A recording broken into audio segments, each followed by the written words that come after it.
4월 첫 번째 주일 예배 자리에 나오신 모든 분들 진심으로 환영하고 축복합니다. 오늘은 저희가 종려주일 그리고 부활주일 보내면서 다른 성경 본문 함께 읽었는데요. 다시 사도행전 말씀으로 돌아옵니다. 6장 1절에서 7절 말씀 본문으로 화해의 제자도, 이런 제목으로 말씀 전하겠습니다. 오늘 우리가 읽은 본문은 꽤 익숙한 내용을 담고 있습니다. 스데반을 비롯해서 7명의 집사를 예루살렘 교회가 선택하는 내용을 담고 있습니다. 그러다 보니까 자연스럽게 교회의 리더를 세우는 이야기구나, 이렇게 생각하기 쉽습니다. 그런데 오늘 설교 제목을 보시면 화해의 제자도라고 되어 있어요. 제가 이제 설교의 제목을 이렇게 정한 이유가 있습니다. 왜냐하면 이 본문의 핵심이 교회의 새로운 리더를 세우는 것, 그게 초점이 아니고 그걸 뛰어넘어서 더 중요한 것은 예루살렘 교회 안에 처음으로 갈등이 생겼고 이 갈등이 어떻게 해결되는가, 어떻게 화해의 일이 일어나는가, 이걸 보여주기 때문입니다. 그래서 오늘 본문에 나타난 갈등과 화해의 이야기는 오늘 우리에게도 어떻게 우리가 화해의 일을 해야 할까, 이 모범을 보여주는 그런 이야기라 할 수 있습니다. 여러분은 화해라는 말을 생각하면 어떤 장면이 떠오르세요? 1970년 아프리카계 미국인 목사였던 존 퍼킨스라는 분이 백인 경찰관들에게 거의 죽을 정도로 두드려 맞았습니다. 이 퍼킨스 목사를 때린 백인 경찰관들도 교회를 다니는 사람들이었어요. 그런데 맞은 사람과 때린 사람이 함께 공유하고 있던 이 기독교 신앙이라는 게 흑인과 백인 사이에 그 인종의 장벽을 허무는데 아무 힘이 되지를 못했습니다. 이 일 후에 이 퍼킨스 목사님은 백인들을 멀리하게 되었고 백인들하고는 아무런 관계를 맺지 않고 살았다고 합니다. 1990년에 마이클 랩슬리라는 이 아프리카의 남아프리카 공화국의 성공회 교회 백인 사제로 활동하던 분이 계셨어요. 이분이 인종차별 정책을 고수하는 그 정부로부터 우편물을 하나 받게 되는데 이 우편물을 개봉하자마자 그 속에 들어있던 폭발물이 터집니다. 두 손과 한쪽 눈이 날아가 버리고 양쪽 고막도 터져버리게 됩니다. 물론 우리 여기 앉아 계신 대부분은 대규모 무슨 전쟁의 상처나 야만적인 인종차별의 폭력, 이런 것을 겪지 않으셨을 겁니다. 그러나 이혼이나 학대 또는 사회적인 불의, 공동체 안에서의 갈등, 가족 간의 갈등, 이와 같은 나름대로 깨어짐의 경험, 분열의 경험 많이들 하셨을 거예요. 그렇기 때문에 우리는 경험적으로 너무나 잘 압니다. 우리가 살고 있는 이 세상이 깨어져 있구나, 우리의 이 어떤 삶의 자리에 치유가 필요하구나, 우리는 이걸 너무 잘 압니다. 우리에게는 화해가 필요하고 또한 회복이 필요하다는 걸 너무 잘 알아요. 근데 심각한 문제가 하나 있어요. 깨어진 세상을 고쳐야 되겠고 깨어진 공동체 또는 가정 또는 일터, 이런 곳에서 회복이 필요한데, 치유가 필요한데 이게 우리 인간의 힘으로는 너무 어렵습니다. 전쟁이라고 하는 걸 보세요. 언제나 평화의 이름으로 시작합니다. 개인적인 갈등도 마찬가지입니다. 갈등하는 사람들 화해시키려고 하는 거 너무 어려워요. 그래서 쉬운 길을 택합니다. 그게 뭡니까? 법원으로 달려갑니다. 유능한 변호사를 고용을 해서 상대방을 제압을 하려고 합니다. 이게 여러분 진짜 화해가 아니에요. 치유도 아니고 회복도 아닙니다. 갈등이 더욱 깊어질 뿐이고 마음속에는 상처와 깨어짐의 모습이 그대로 남아있단 말이죠. 이게 문제예요. 우리는 세상이 망가졌다라는 걸 분명히 잘 압니다. 그리고 우리 자신이 망가져 있기 때문에 우리 힘으로는 세상을 고칠 수 없다는 것도 너무 잘 압니다. 우리 힘으로는 치유와 화해를 일으킬 수가 없다는 말이에요. 그럼 여러분 어떻게 해야 될까요? 우리의 이 깨어진 세상과 공동체를 고칠 수 있는 존재가 도대체 누구이겠습니까? 깨어진 세상을 회복시킬 수 있는 존재가 누구이겠냐라는 말이에요. 성경은 우리에게 인간의 경험을 초월하는 이 초월적인 존재를 인정해야만 진정한 화해가 가능하다고 가르칩니다. 이 세상의 화해라고 하는 것은 오로지 하나님을 통해서만 가능합니다. 다시 말하면 화해라고 하는 것, 이 세상의 화해라고 하는 것은 하나님께서 우리에게 주시는 특별한 선물입니다. 우리가 하나님의 이야기 속에 들어가 살게 될 때 받아 누리게 되는 선물이라는 말입니다. 이걸 잘 보여주는 게 고린도 후서 5장 17절에서 19절의 말씀입니다. 그런즉 누구든지 그리스도 안에 있으면 새로운 피조물이라. 이전 것은 지나갔으니 보라 새 것이 되었도다. 모든 것이 하나님께로서 났으며 그가 그리스도로 말미암아 우리를 자기와 화목하게 하시고 또 우리에게 화목하게 하는 직분을 주셨으니 곧 하나님께서 그리스도 안에 계시사 세상을 자기와 화목하게 하시며 그들의 죄를 그들에게 돌리지 아니하시고 화목하게 하는 말씀을 우리에게 부탁하셨느니라. 여러분, 이 말씀은 우리가 예배를 드릴 때마다 죄를 고백한 이후에 용서의 선언으로 듣는 말씀 가운데 일부분입니다. 우리 모두가 그리스도 안에서 새로운 피조물이 되었다는 거예요. 새로운 창조물이 되었다. 여러분, 이게 뭘 말하는 거겠습니까? 본래 우리가 하나님을 떠나서 하나님과 멀어진 존재, 하나님과의 관계가 깨어진 상태로 있었는데 하나님께서 예수 그리스도를 통해 우리를 하나님 자신과 화목하게, 화해가 일어나게 하셨다는 겁니다. 그러니 예수 그리스도의 십자가는 우리에게 화해를 선물로 준 셈입니다. 게다가 이어지는 내용이 뭐라고 말해요? 그리스도 안에서 새로운 피조물이 된 우리가 이제는 화목하게 하는 직분을 받았다라고 말합니다. 하나님과 세상 사이에 화해시키는 직분이 우리에게 주어진 겁니다. 그러니 예수 그리스도를 믿는다라는 것을 이 화해, 화목 이것과 관련해서 생각을 해본다면 하나님의 화해를 선물로 받는 것이고 나아가 세상 가운데 화해의 선물을 전하는 사명을 받은 것이다 말할 수 있어요. 깨어진 세상, 깨어진 상태라는 것은 너나 나나 우리 모두가 너무나 잘 알기 때문에 이 세상은 화해의 일에 대해서 아주 관심이 많습니다. 누군가 갈등이나 다툼을 중재해 주기를 원합니다. 그러나 이게 앞서 말씀드린 것처럼 쉽지가 않습니다. 사람이 화해의 중심에 서 있기 때문입니다.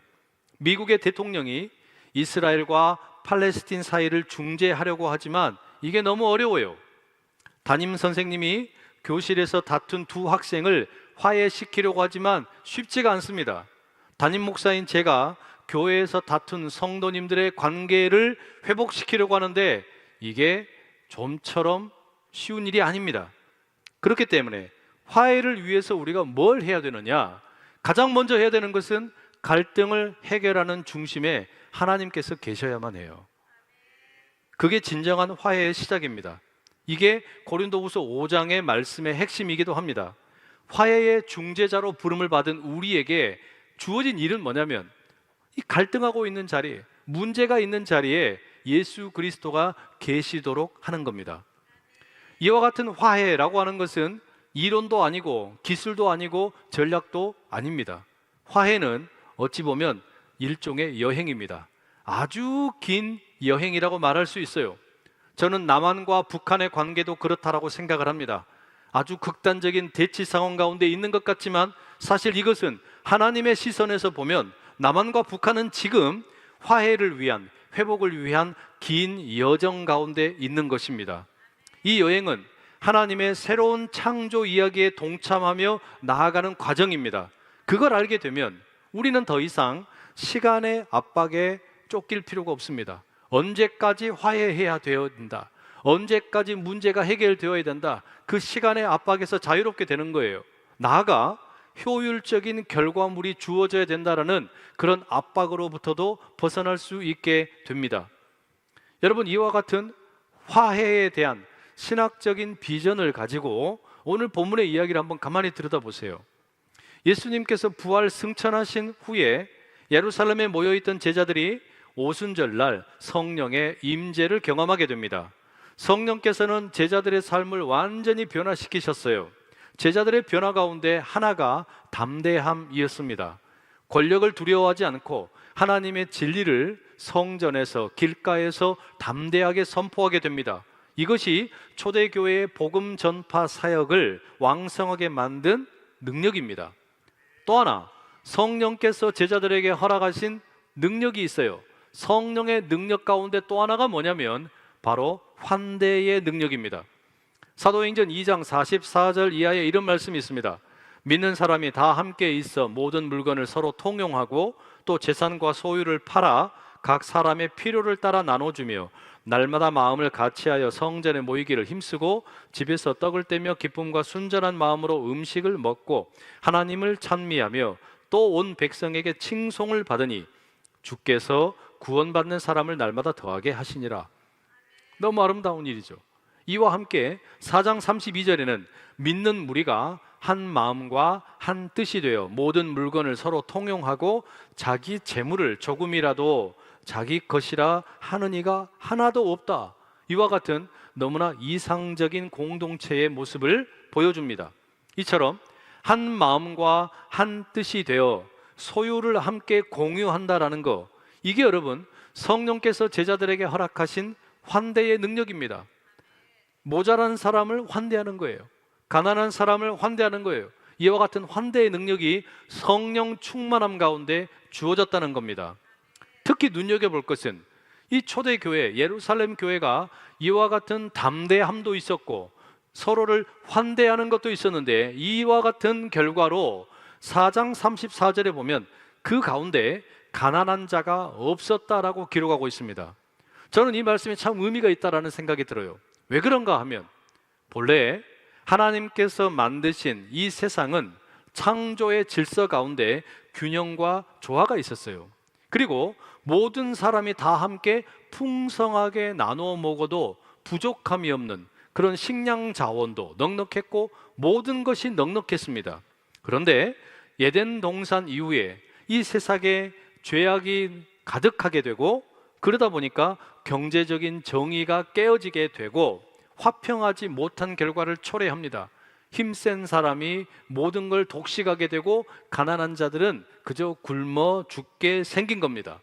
그런데 지금 초대교회는 어떤 성령의 능력을 경험한 거냐면 성령의 그 능력 가운데 한 마음과 한 뜻이 되어서 경제적인 화해를 이루어내고 있는 겁니다.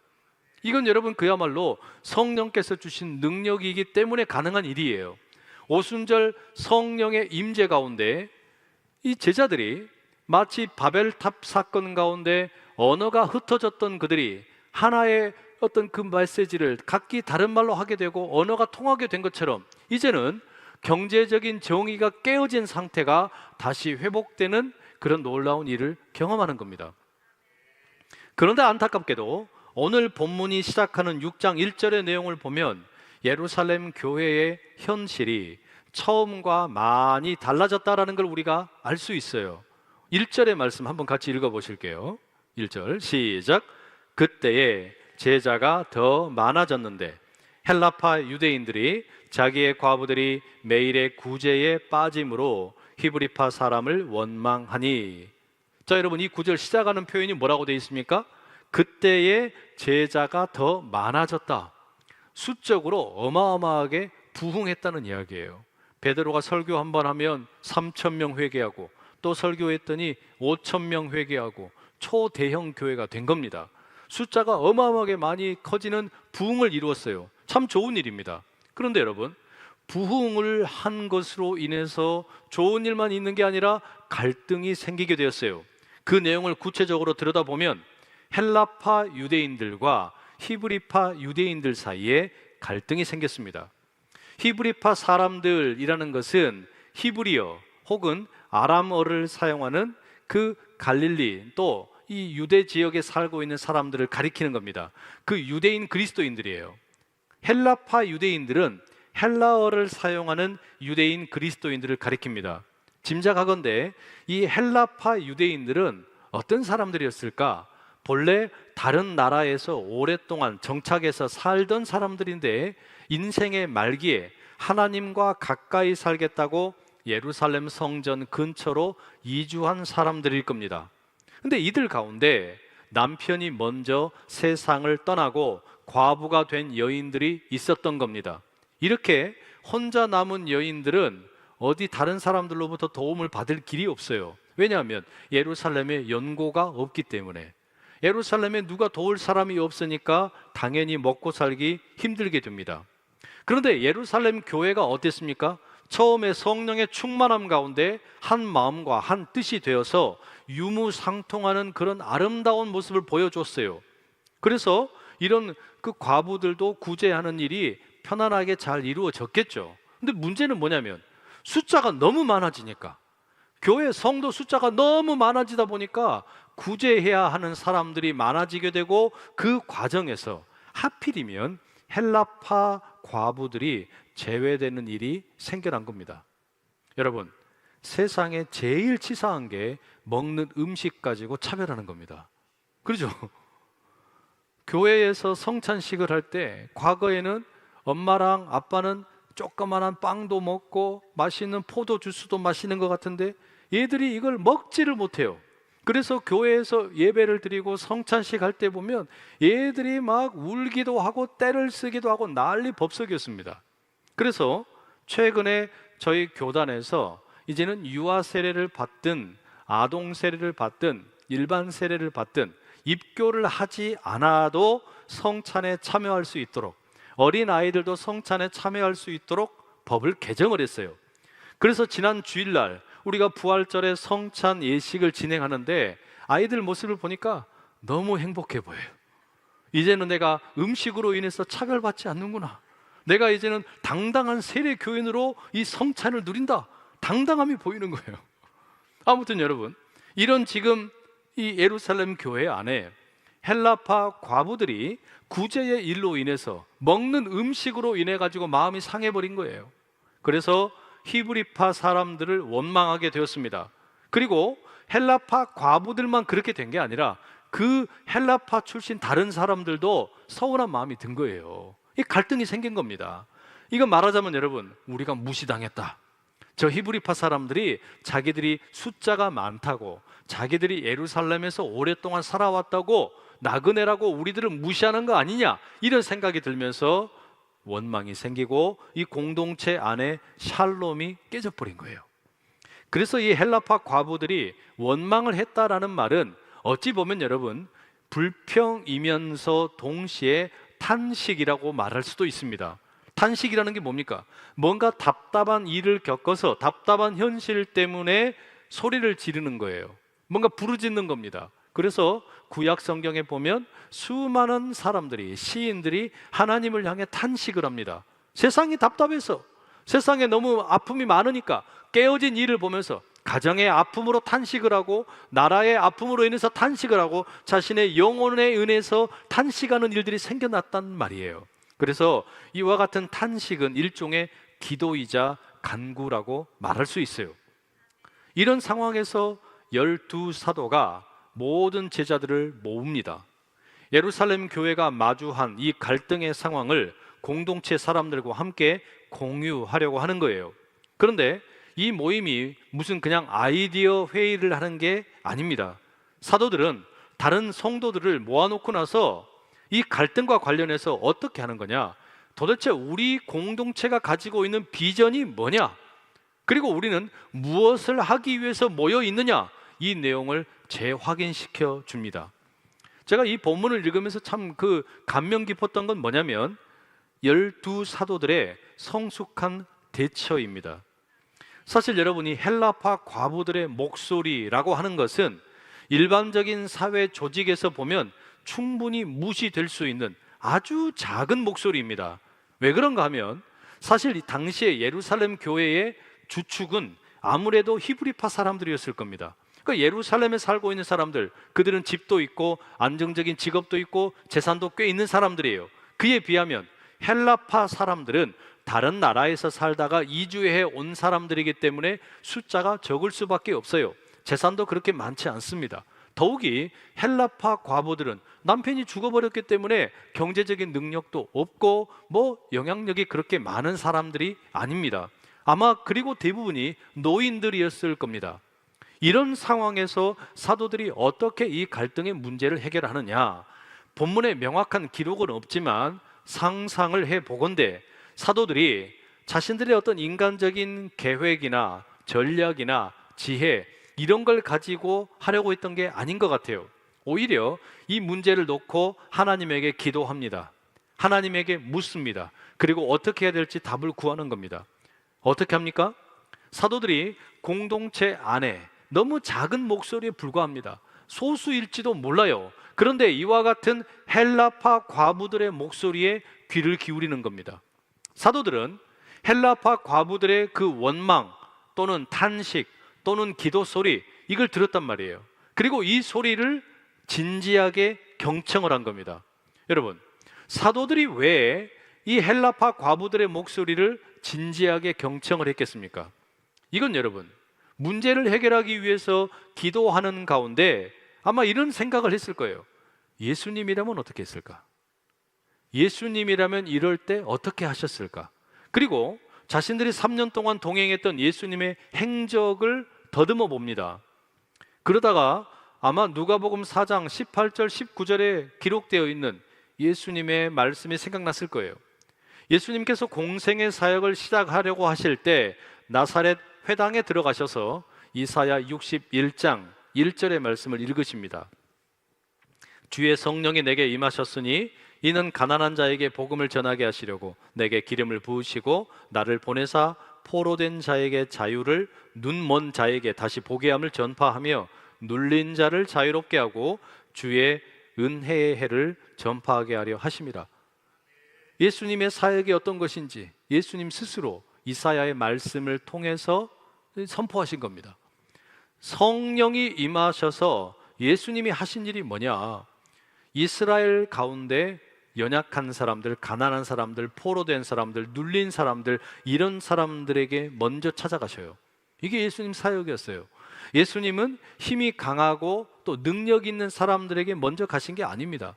가난하고 포로된 사람들, 눈먼 사람들, 이런 자들에게 찾아가셔서 은혜의 해를 선포하셨대요.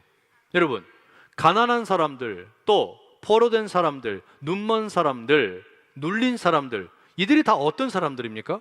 세상이 깨졌기 때문에 희생된 사람들이에요. 세상에 갈등이 생겨서 문제가 있어서 희생당하고 움츠러들게 되고 피해를 입은 사람들입니다. 그래서 어떤 누구보다 절실하게 회복이 필요한 사람들이었단 말이에요. 공동체 갈등에 직면했던 사도들은 예수님의 이 모습을 기억을 하는 겁니다. 예수님의 행적 가운데 이걸 기억하는 거예요. 교회가, 예루살렘 교회가 지금 수적으로 어마어마하게 부흥을 했어요. 재정도 훨씬 더 빵빵해졌습니다. 그런데 과연 우리는 지금 공동체 안에 있는 연약한 자들의 소리에 귀를 기울이고 있는가? 이걸 생각했단 말이에요. 예수님께서 처음 사역을 시작하실 때 선언하셨던 거, 그리고 그 사역 가운데 보여주셨던 것처럼 과연 우리가 그렇게 하고 있는가? 이거를 기도하는 가운데 깨닫게 되고, 그럼 우리가 어떻게 해야 되겠습니까? 하나님, 우리를 도우십시오. 뜻을 물은 거예요. 그런 후에 사도들이 모든 제자들을 모이게 합니다. 그리고 이 사도들이 제시하는 해법이 참 충격적이에요. 우리 사도들은 하나님의 말씀을 증거하는 일, 기도하는 일, 이걸 해야 된다. 이거 너무 중요한 일이다. 그러나 공동체 안에, 우리 안에서 구제하는 일 역시 외면할 수 없다. 가난한 사람들, 포로된 사람들, 눌린 사람들, 이들을 회복시키는 거 너무 중요한 일이다. 여러분, 그러니까 복음을 전하고 기도하는 일, 또한 구제하고 섬기는 일, 이 둘이 별개가 아니라는 거죠. 성령의 공동체는 마땅히 이 둘을 함께 해야 된다라고 말합니다. 그러면서 교회의 성도들에게 뭐라고 말합니까? 7 집사를 뽑아달라 요청을 합니다. 자기들이 뽑는 게 아니에요. 7 집사를 교회 성도들에게 뽑아달라고 부탁을 합니다. 그리고 3절에 어떤 사람을 뽑아야 되느냐, 그 집사의 자격 요건을 성령과 지혜가 충만하여 칭찬받는 사람을 뽑아달라, 이렇게 말합니다. 여기에서 여러분, 우리는 교회의 리더가 누가 되어야 할 것인지, 올해 우리가 항존직 선거를 해야 되는데, 이제 하반기에 장로도 뽑고 안수집사도 뽑고 권사도 뽑아야 되는데, 도대체 누구를 뽑아야 되느냐? 얼마나 일을 잘할 수 있는가, 능력이 얼마나 뛰어난가, 외모가 얼마나 출중한가, 집안 출신이 어딘가, 나랑 얼마나 가까운 사람인가, 돈이 얼마나 많은가, 이게 아니에요. 전혀 이런 게 아닙니다. 사도들이 제시하는 집사의 자격 요건은 그 사람이 가지고 있는 겉으로 드러나는 자격 요건, 능력, 조건, 이런 게 아니에요. 무엇보다 하나님의 마음을 헤아릴 줄 아는 성품입니다. 이게 교회 리더의 1차적인 조건이라는 이야기예요. 그런 사람이 교회 공동체의 갈등의 문제를 해결할 수 있다라고 본 겁니다. 그러니까 교회 안에 갈등이 있어서 갈등을 해결하기 위해서 집사를 세우는 거예요. 집사의 직분이 뭡니까? 문제를 일으키는 게 아니라 문제를 해결하는 사람이에요. 이게 집사에게 주어진 덕목입니다. 그리하여서 7명의 집사를 선출하는데 그 결과를 보세요. 모두가 다 헬라식 이름을 갖고 있습니다. 스데반을 비롯해서 빌립을 비롯해서 이 사람들이 다 헬라식 이름을 갖고 있다는 것. 다시 말하면 여러분, 이 사람들은 예루살렘 교회의 다수 세력이 아니었다는 이야기예요. 대부분이 다 디아스포라 유대인들이었다는 이야기입니다. 예루살렘에 온 지 얼마 안 된 사람들이었을 것입니다. 이게 여러분, 오늘 우리의 기준으로 보면 말도 안 되는 일이에요. 왜?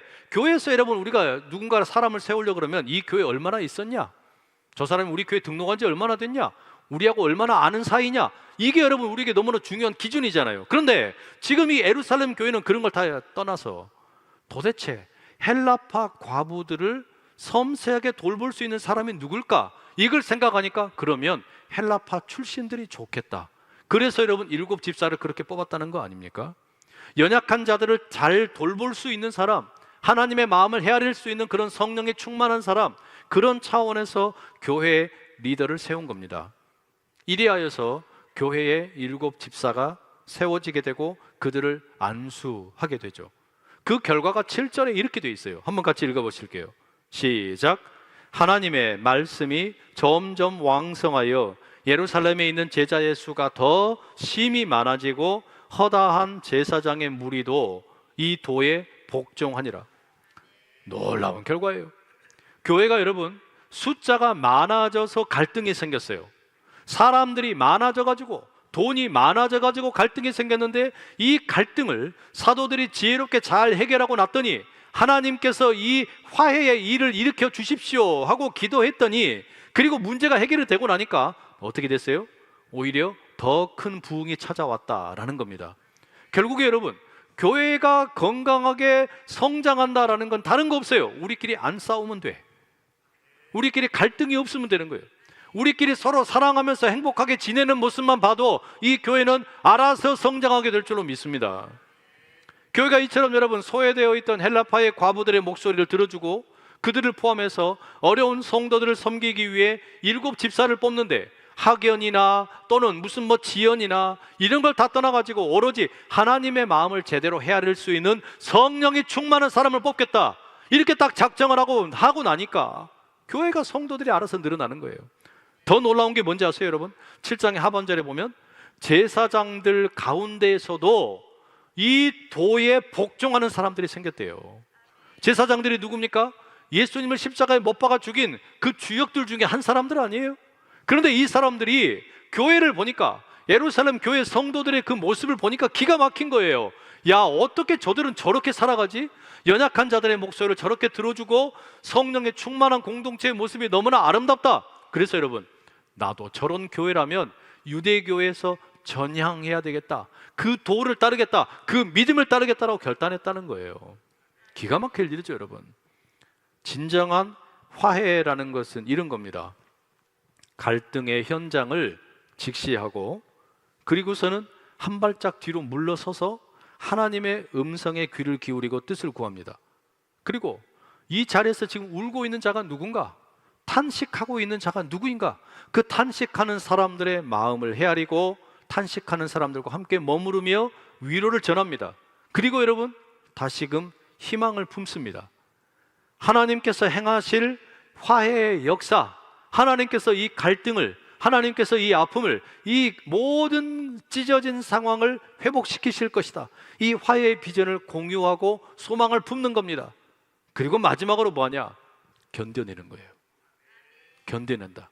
이게 무슨 이야기냐면, 초대교회가 여러분 이렇게 갈등을 하나 해결했다고 해서 앞으로는 그런 갈등이 전혀 없을까? 그게 아니죠. 우리 주님 다시 오실 때까지 이 땅에 있는 모든 공동체, 교회를 포함해서 우리는 또 찢어지는 일도 생기고 갈등하는 일도 생기고 싸우는 일도 따라올 겁니다. 문제는 뭐냐?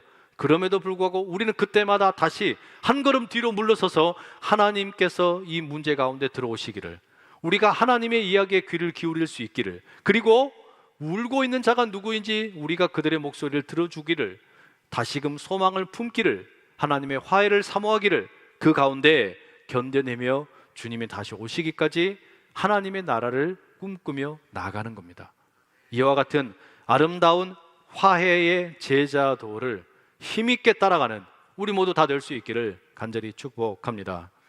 기도하겠습니다. 사랑하는 주님, 예수 그리스도 안에서 우리를 새로운 피조물이 되게 하시니 감사합니다. 이 세상에 깨어진 모습, 상처난 모습, 갈등하는 모습, 그럼에도 불구하고 이제 우리를 화해시켜 주시고 회복시켜 주시고 나아가 화해의 사명을 맡겨주심에 감사합니다.